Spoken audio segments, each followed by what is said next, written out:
This is amazing. Hi. I made a joke that I had to dance today because we taped the microphone on really nicely, but I can't follow that. I can't follow the song and dance that just happened. Thank you all so much for being here. Thank you for having me here. I'm gonna dive right in. 11 years ago, I met a man named Patrick in Uganda. I had been working in East Africa with an organization called Village Enterprise, and they provided $100 for individuals to start or grow their tiny businesses. We're talking the most basic of business activities, you know, a goat herder, a farmer, a small restaurant owner maybe, a little kiosk that served rice and beans at lunch. Really basic, small things. Patrick was one of the hundreds of people that I had this wonderful excuse to spend time with. And here's his story.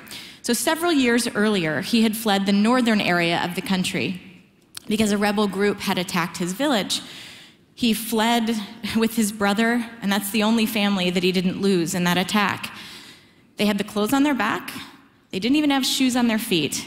And after a few days of wandering and running, they made it to a village on the border of Kenya and Uganda and settled there with some distant cousins. They wanted to be near any family that they could after what they had been through. So Patrick began to describe to me how things really shifted for him.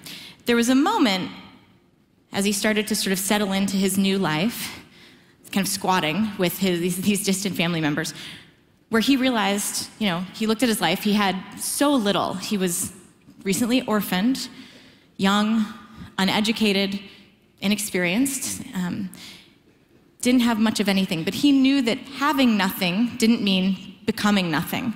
And so as he described it to me, one day he made things change by doing something that, you know, I've only always ever talked about in a sort of cliche form, you know, roll up your sleeves, get your hands dirty. He literally started to do that. He sat on the earth where, you know, next to this mud structure where he lived with his brother and saw the sun come up and thought, what if I start to dig? So that's what he did, first with his bare hands, then with a stick and a scrap of metal that he found. And as he dug, he learned that there were clay deposits, and if he mixed those clay deposits with water, he could slowly shape them and form them. So he started to shape them into bricks. Now, these bricks were not a lot to talk about at first. They were rough, kind of misshapen, they cracked and crumbled easily, they looked a little bit like this. By the way, caveat, while the Nordic Business Forum is the most well-prepared and well-planned event I've ever been a part of, so amazing. Yeah, thank you. Thank you guys so much for making this so easy. While that is true, they did not book me 11 years ago when I was talking to Patrick, so some of these pictures and the video you're about to see are representative. It's not actually Patrick doing the work. But so these are the first bricks. They were just good enough to be able to sell for the equivalent of fractions of a penny each. So that's what he did. He sold them every day, he saved up, and eventually he was able to buy a very important tool, this brick mold that looked a lot like this. Instantly, his production started to speed up, and the bricks that he could make with this were more evenly and consistently shaped and sized. And he was able to sell those for a little bit more than he had been selling the previous bricks for. So that's what he did. He did this for a while, made bricks that were a little bit stronger, a little bit higher quality, and sold them.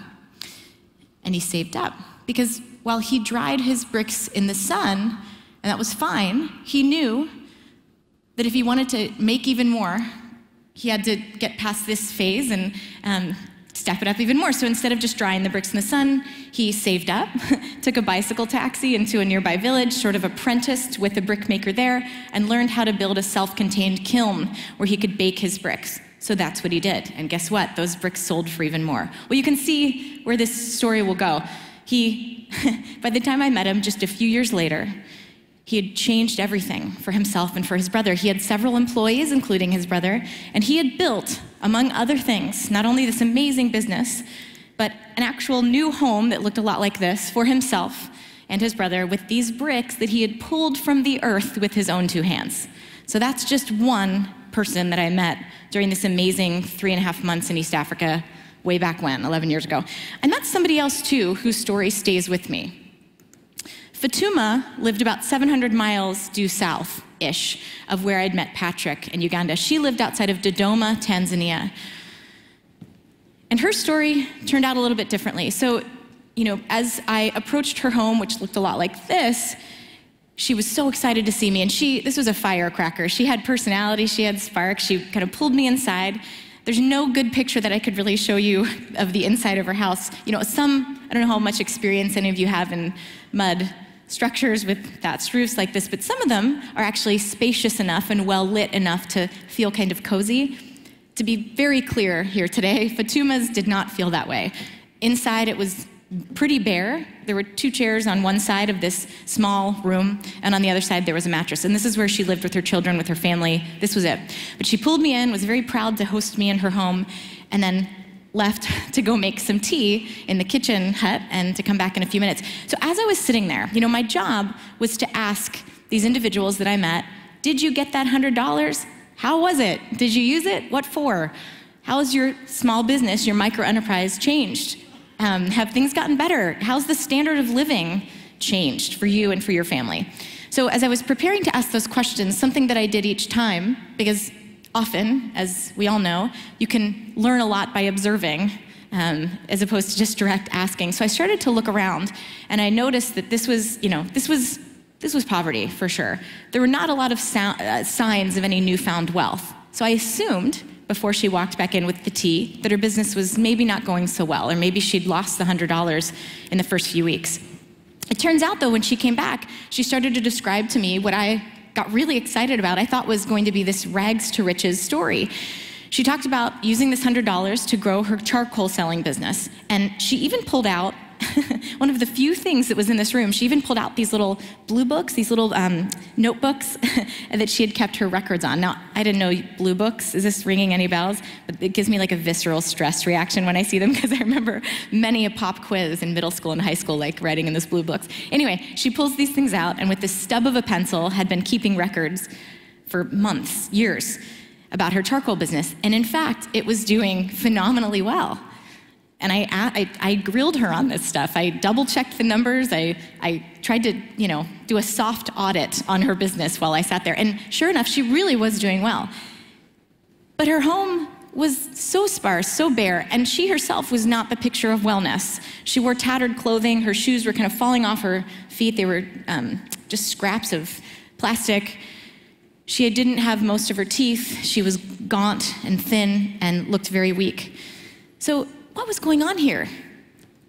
As I pushed a little bit more, not so much to be rude, but as I really tried to dig in, she finally told me where the profits from her business were. They certainly hadn't been all reinvested back in the business, or else we would have been talking about a small empire here.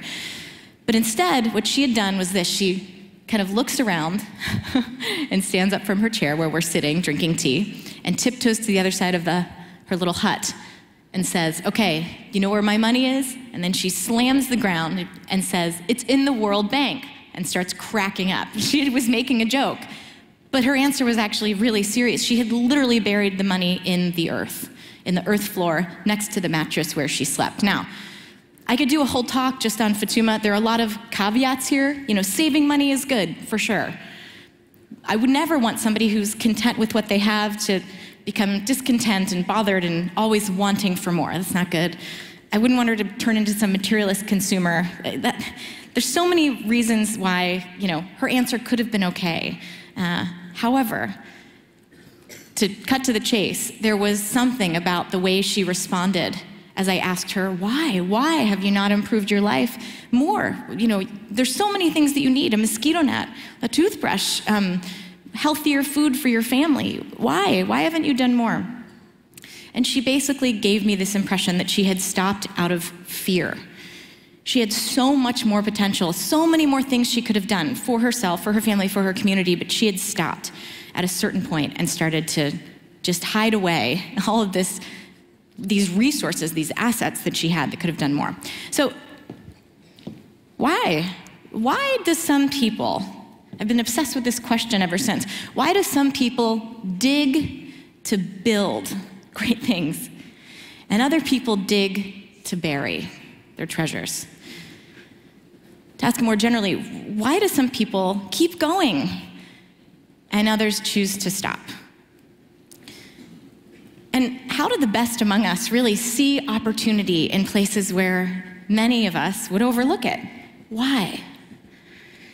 I've come to believe, this philosophy undergrad major in poetry. I never studied business until I got my MBA at Stanford, but where I entered, I didn't even know the difference between profit and revenue, and I am not exaggerating, it's not a joke. I came in wide-eyed and very ignorant to things. But so, I, this philosophy major, have come to believe and to love and to feel so loyal to the reason that I think there's this difference between the Patricks of the world and the Fatumas of the world. And I think it has something to do with entrepreneurship, specifically having an entrepreneurial mindset. So to go academic on you just briefly, Howard Stevenson, a Harvard Business School professor, has this definition of entrepreneurship that I love so much. He says that it's the pursuit of opportunity without regard to resources currently controlled. Now, nobody out there is swooning and, I think this is an incredibly romantic, beautiful definition. I'm going to say it again. Hold on to your seats. Entrepreneurship is the pursuit of opportunity without regard to resources currently controlled. So what's the big deal here? Well, notice a few things here with me. First, Stevenson says what he believes is really the heart of it, the core of entrepreneurship first. He says, this is about action. It's about the pursuit. It's about having a vision for an opportunity that you want to go seize, knowing where you want to go. Maybe it's something invisible that nobody else has seen yet. Maybe it's something very innovative and disruptive. But having this idea of where you want to go, this opportunity, and pursuing it. It is about making movement, taking steps forward toward that opportunity, the pursuit. It's about action. And notably, he says what it's not. It's not about, the focus of entrepreneurship should not be about resources currently controlled. What does this mean? Well, for me, it's this groundbreaking, earth-shattering sort of aha moment of disassociating what we have at any given moment from what we can go do in our lives. For me, this was a revelation, and it's been sort of a tough thing to unlearn, if I'm honest. I was stuck for a long time connecting the two. Why? Well, growing up, a lot of what I heard about potential and poverty kind of came to me. The stories that I found, or more accurately, the stories that found me, looked and felt like this, right? There were stories about people who were sad, they were suffering, they were desperate, they were overwhelmed. There was a hopelessness about their situation because they had so little, and therefore couldn't go do the things, couldn't go realize the potential that you and I have. I'm just going to assume, if you're sitting in this room, you've been given quite a lot in your life. Because they had so little, nothing would come of their lives unless somebody swooped in to help. And look, of course, I think a lot of us that hear these stories, we have natural human reactions. We feel a lot of kind of negative feelings. I felt sad myself, heartbroken, panicked. I felt overwhelmed, disappointed, angry, even, guilty, if not shameful, of my own relative middle-class American wealth. And this is exactly what the people, God bless them, these well-intentioned organizations and individuals, that's exactly what they intended for me to feel, because somewhere along the way, somebody decided the best way to get me, the would-be donor, the would-be volunteer, to act would be to make me feel really bad first, so that I would want to whip out my wallet and give or sign up for more volunteer hours. So, in fact, that's what I did, right? Again and again, I'd call the 1-800 number, I'd sponsor kids. I had a nice long resume of ways that I had tried to chip in and help and participate in these solutions to poverty that, again, these well-intentioned nonprofits and NGOs kind of put out there for me to help them go do.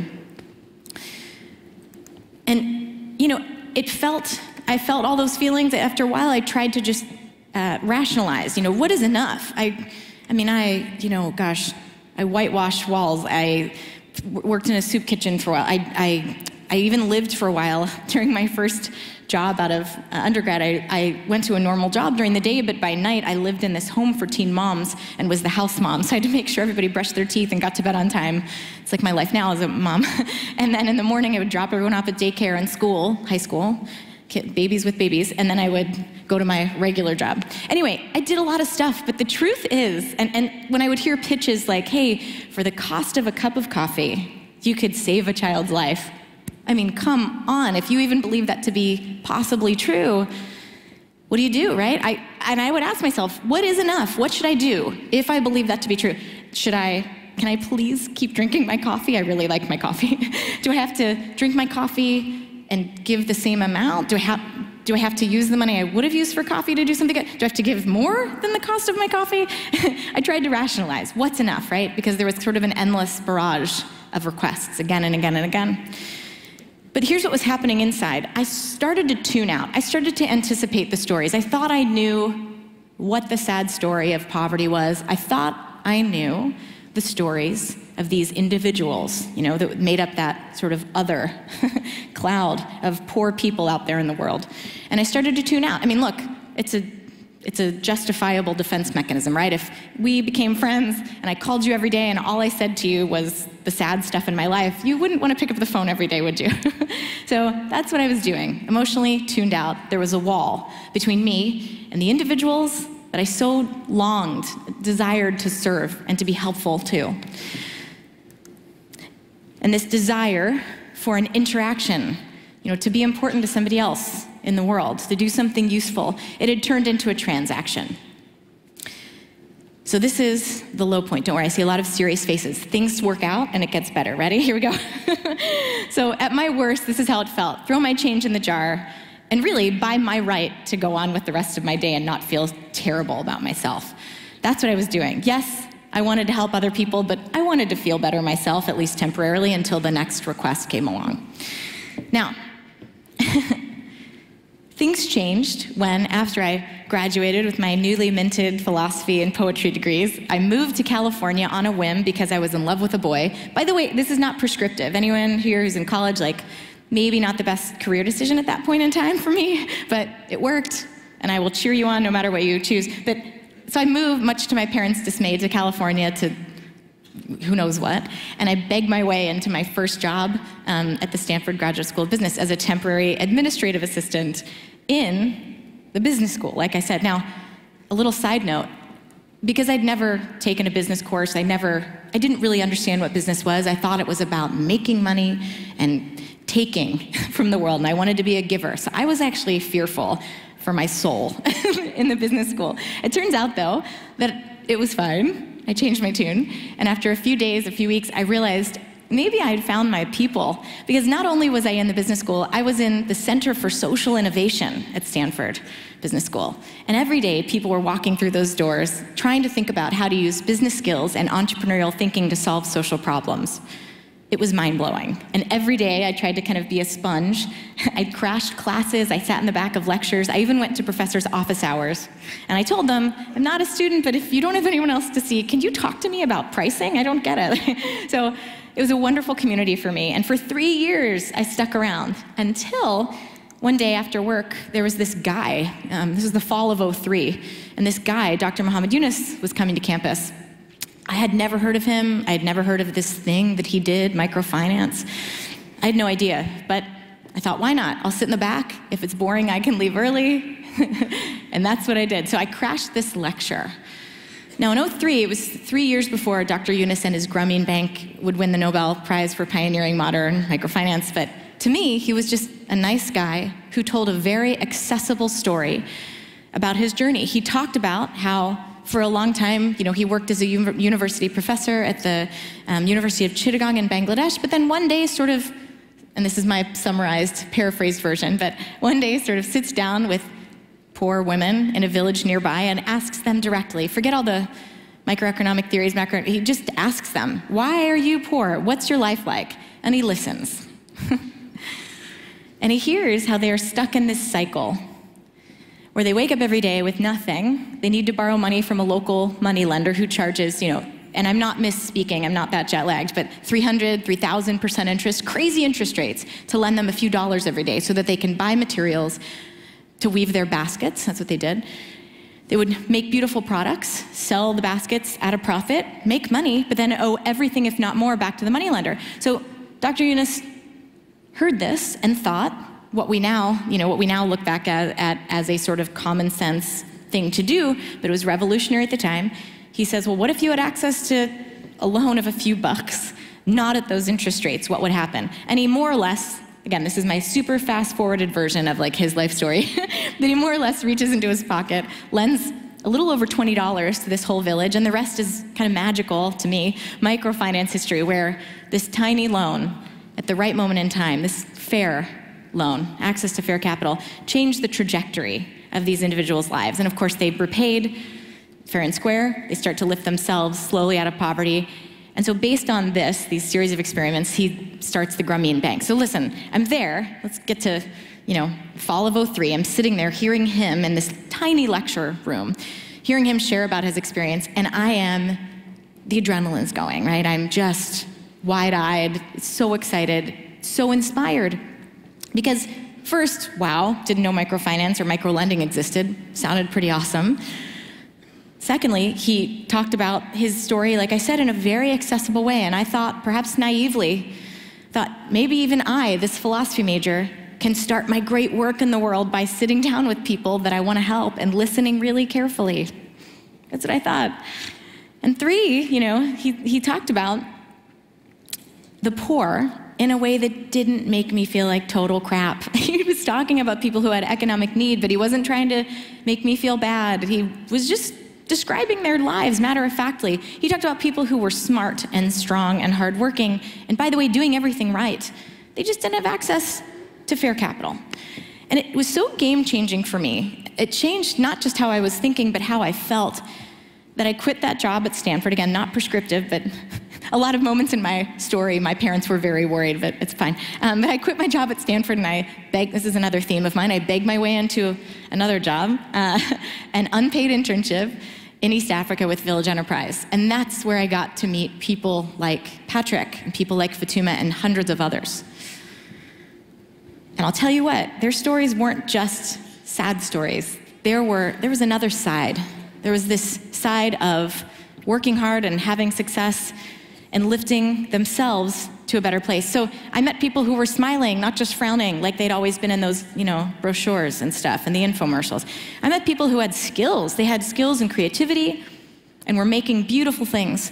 I met people who already had a bit of a success story underway and, might not have looked like much to me, but maybe they had started with a needle and thread under the shade of a tree and now they had an office and capital equipment from $100, right? I met people just in scenes of abundance versus a carefully crafted scene of scarcity.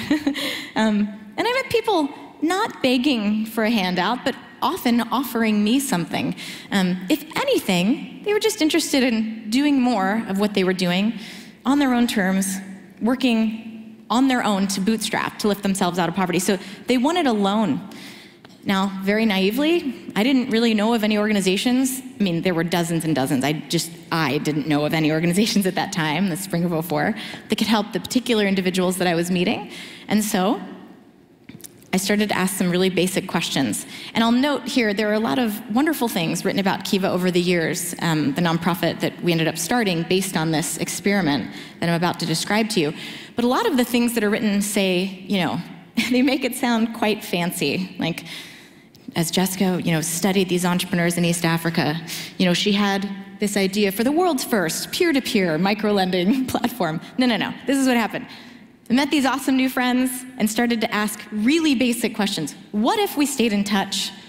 What if I left my cell phone with the goat herder here in this village that is, he can get to an electricity source if he kind of goes into town, but otherwise is off the grid. And what if I left my camera too? And what if, instead of giving money, because no one asked for a donation, it was so strange, what if there was a different way to participate and I could just kind of ask my friends and family to chip in little bits, crowdfunding before we were saying crowdfunding, and lend money to them at no interest? Wouldn't that be awesome? Would that be a fun experiment? So that was my super official pitch at the beginning. Won't this be fun? So along with my co-founder, Matt, we started to take pictures of entrepreneurs and to write down their stories. And then at kiva.org, the URL was free. I'll tell you stories about that name later. I didn't know at the time that it meant anything in Finnish, but I'm so glad it does. So at kiva.org, we put pictures of our new friends, like Sophia. She came later, but pictures like this on a very simple website that said, here's a real person who needs a little bit of capital. What do you say? And we spammed our friends and family and said, we think it's legal, we're working on that part, we're cold calling the SEC, but like, won't this be fun? Right? That's the theme. And God bless them, our family and friends chipped in money. I mean, my grandma handed me a $20 bill. It was super scrappy, didn't even have online payment processing at the very beginning. But we did this experiment with 7 entrepreneurs in Uganda at first that needed about $3,000. Money came in overnight, we sent it over, and we waited. And after about 6 months, they had repaid the loans. We thought, this is amazing, our experiment worked, we'll take the word beta off of the site and we'll launch for real. Which again, in retrospect can sound super fancy. It means we took beta off and we wrote our own press release and said, hey, we should spam more friends and family. So that's what we did. In October of 2005, we sort of kicked things off officially by just doing that. And somehow over that first year, KIVA facilitated about 500,000 in loans. The next year it was 15 million. The next year 40. The next 100. KIVA's closing in after a decade on $1 billion in loans in these yay lenders. So, thanks. Yeah, that's a community, a global community of generous individuals that are lending in $25 increments at 0% interest, small amounts of money to other everyday people that just need access to fair capital. So KIVA's grown over time. So we kept taking pictures. We got our other friends involved. For a while, no one had a salary. We just asked people to go find great groups, great entrepreneurs, put their stories up on this site and see what happened. And KIVA's grown. And look carefully at this picture. Things have flipped. Now, there are a lot of folks that, for example, maybe they accessed a loan a decade ago and now they're the lenders, helping out other people, some even in my hometown. So it's not just us and them. It's a nice, blurry, mixed up world of just people lending to other people, creating opportunity. I'm gonna quickly show you just some screenshots, some stats, and I'd like to very briefly show you this video just so you really understand what KIVA's become and is about. People around the world work hard every day.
Choose a borrower.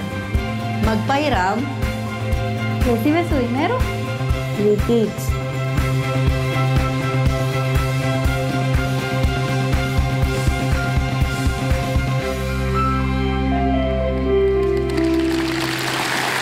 Thanks. Well, thank you. So, and this isn't a KIVA commercial. KIVA is one thing I've gotten to be a part of, and I'm so lucky and blessed to have had that experience. I started other organizations, I've done investing, I wrote a book, I've done other stuff, but I wanted to tell you, I wanted to zoom in on that story. Because for me, that's what changed my life, getting to participate in something like that. And what does it have to do with your story? Well, I think that entrepreneurship is kind of like a practice. I do a lot of yoga. It's a never ending, you never check it off and say, did it? Like, it's a daily practice, it's a daily recalibration. And for me, it's a daily chance, an opportunity to ask and answer certain key questions of myself and what I'm doing, how I'm spending my waking hours.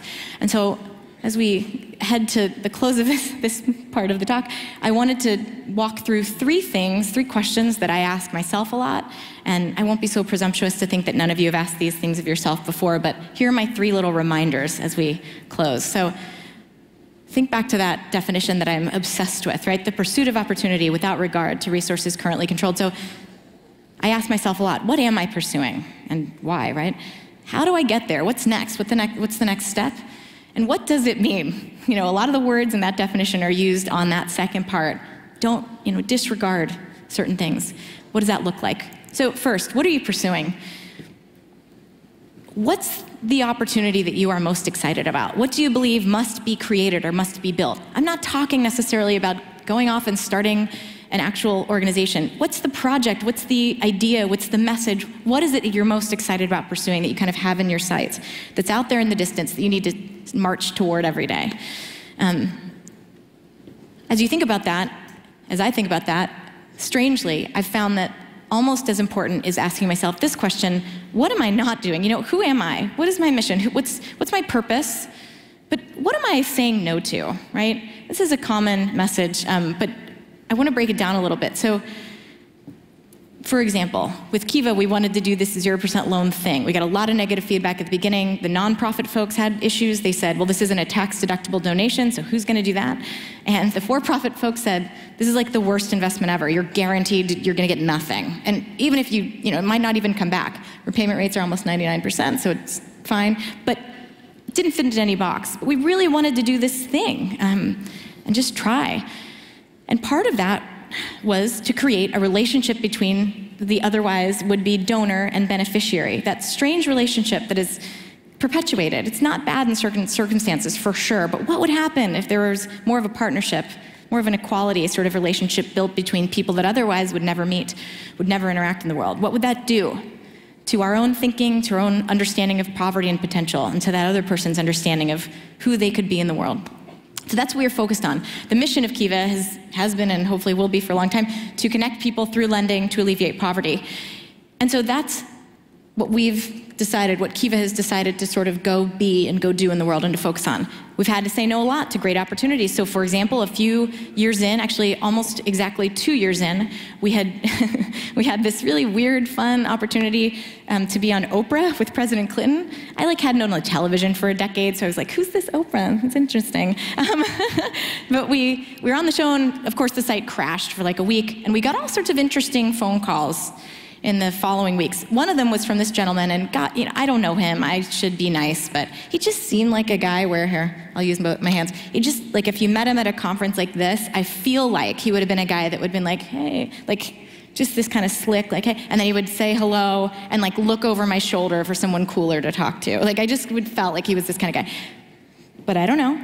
But anyway, he calls, and he's like, hey, I guess phones aren't really shaped like that, whatever. He's like, hey, love what you guys are doing at KIVA. I have $10 million in my anonymous organization's corporate social responsibility budget. We want to put it into KIVA. What do you say? I don't know if he did that. I should be mean, be nice.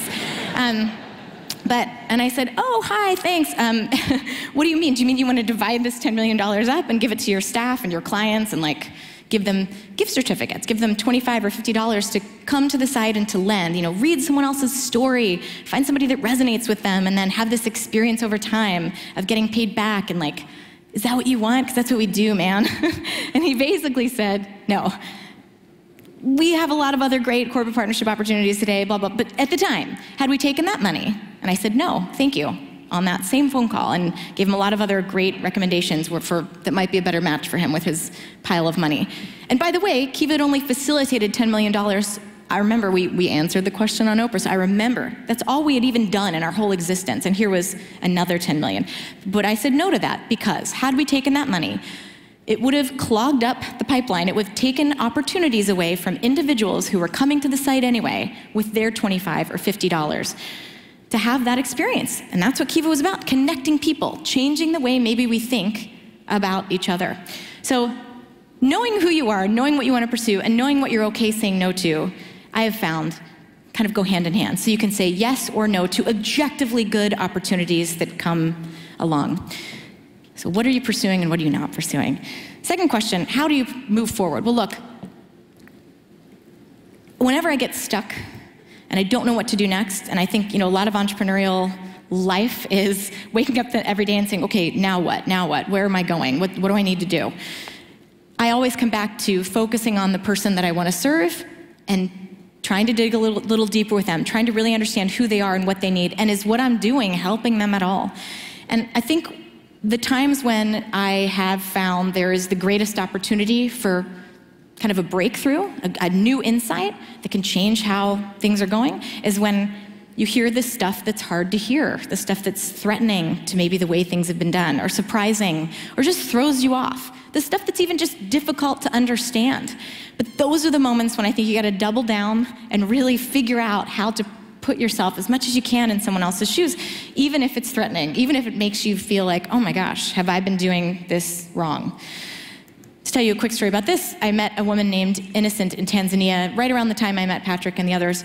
And I, as I said, have been asking about changes in standard of living. Well, she told me that with the profits from her small business, the first thing she did with that money was to put sugar in her tea, to buy sugar. And quite honestly, was very judgmental and quietly to myself, but I thought, what? Why? You should send your daughters to school. You should do this, you should do this. And I thought of all these other things that I thought would make her life better. But man, I just tried to suspend disbelief, right? And say, tell me more. And she proceeded to explain how having sugar for her tea allowed her to invite people into her home and host them for the first time in a long time, because she had the whole set now. She could do tea with milk and sugar, and that was a big part of East African culture. And by doing this, it had grown her confidence. It had some sort of strengthened relationships that had sort of grown cold. Her business started to do better. It expanded. She was able to go into other areas. It actually was a super strategic decision. And not only did it give her that daily sweetness, it was the best thing that she could have done. So for me, I think about that a lot, because I thought I knew best. Just after a few weeks, I thought I was this expert on what should happen. No. So anytime you start to hear things that are confusing or eyebrow raising, double down, ask why, try to imagine a world in which this makes sense. I think the greatest insights can come from that, and it'll direct you as to how to move forward. So to wrap this up, so what does this mean to pursue something without regard to resources currently controlled? Well, the truth is, I like to interpret this in a little bit of a broader way. I don't believe that this is just about resources currently controlled. I don't think it's just about possession, what you have. I don't think it's about where we stand, right, in the world. I think what we can be doing is disregarding some of these other things that I know I have looked to a lot to make me feel good and make me feel confident, like I can keep taking steps forward. But I think this definition tells us that great entrepreneurs do something different. They don't look at these things. They don't dwell on mistakes they've made along the way. They don't even look at what's real and in front of them right now. Because by the way, for most of us in this room, we have most of everything that we need to move forward. It's great, but that's not as relevant, right? What you have is not as relevant as what you do. Because guess what? There is always going to be a reason that you or the world, anybody can tell you that you're not ready to keep moving forward, that you shouldn't keep going, that you're going to fail. Do you know that I could do a whole talk on why I should have done nothing in my career? I'm not qualified to do anything, which means I'm qualified to do anything, everything. So Guy Kawasaki stood on this stage last year. Who was here for him? He's a wonderful guy, and he wrote in a blog post in 2007, and I quote, "What would be the ideal background to be the founder of KIVA? Investment banker from Goldman Sachs, vice president of the World Bank, of the Peace Corps, of the Rockefeller Foundation, partner at McKinsey? How about temporary administrative assistant at the Stanford Business School?" Because that's how Jessica started her quest. So even our friend Guy Kawasaki points this out. There's always a reason at any point in our lives that we can believe, that we can regard and put weight on and focus on, that makes us pause or just stop and fall short of reaching our potential. I know that I am choosing to try to disregard all those things, all those reasons to stop. I'm trying to focus on what matters, focus on the actions that I can take every day to move forward, and try to practice life, to live life more like Patrick. To be convinced that there's always a way forward, that there's always another side to the story. Please join me in perpetuating those kinds of stories, the side of the story that is about possibility and potential, not just for others, but the more that you see that in others, the more that you believe that for other people, I think, the more you can believe it in yourself, right? That we all, today, can take those steps forward. We can dream up new solutions. We can see opportunities that maybe have been missed before, and we can make a new path forward together. So why do some people dig and end up building? And why do some people dig to bury their treasures? I think because they've chosen to believe. They believe in this invisible opportunity out there in the future that maybe no one else has seen. They believe in the pursuit, that it is possible and worth it to get there.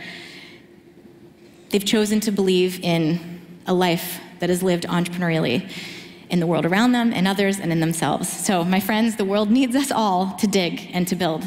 I hope that we can carve this new path forward and pave it together. Thank you.